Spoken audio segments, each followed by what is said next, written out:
सकस अन्न, समृद्ध निसर्ग आणि आरोग्यपूर्ण समाज या संकल्पनेवर आधारित 18वा किर्लोस्कर वसुंधरा आंतरराष्ट्रीय चित्रपट महोत्सव 7 जानेवारी ते 10 जानेवारी दरम्यान होणार असल्याची माहिती महोत्सवाचे संयोजक वीरेंद्र चित्राव यांनी पत्रकार परिषदेत दिली आहे। महोत्सवादरम्यान भारताचे मिलेटमॅन म्हणून ओळखले जाणारे पद्मश्री डॉक्टर खादर वली यांना वसुंधरा सन्मान पुरस्काराने गौरविण्यात येणार आहे।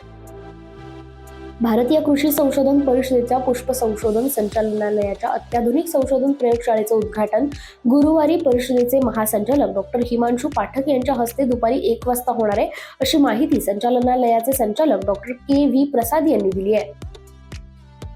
आर्णी तालुक्यातील दाभडी या गावात नरेंद्र मोदी यांनी 20 मार्च 2014 रोजी चाय पे चर्चा या कार्यक्रमाचं आयोजन केलं होतं। त्यावेळी त्यांनी केलेली कापूस ते कापड ही घोषणा हवेतच विरली आहे। इतकेच काय, ज्या तालुक्यात हा कार्यक्रम झाला तिथे यंदा कापूस खरेदीचे CCIचे एकही केंद्र देण्यात आलेले नाही, त्यामुळे शेतकऱ्यांचे हाल होताना पाहायला मिळत आहेत। द्राक्षासह इतर शेतीमाल विक्रीतून वेळोवेळी होणारी फसवणूक टाळण्यासाठी पणन मंत्री यांच्याशी चर्चा करून सर्व कर स्वरूपाचा कायदा करण्यासाठी प्रयत्न करण्यात येतील, असे प्रतिपादन कृषी मंत्री ॲडव्होकेट माणिकराव कोकाटे यांनी केले आहे।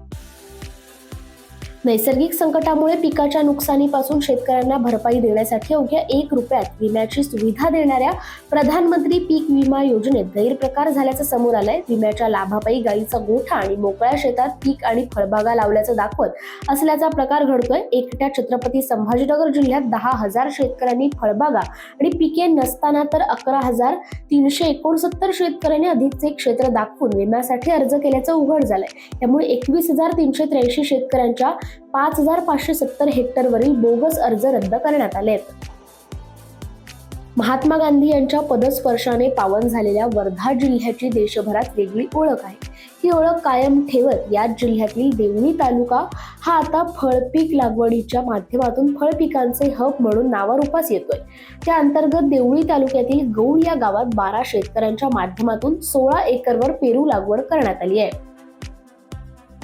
डहाणू तालुक्यातील 2-3 दिवसांपासून ढगाळ वातावरणामुळे आंबा, मोहर, भाजीपाला, शेवगा, वाल आणि हरभरा पिकाला मोठा फटका बसतोय।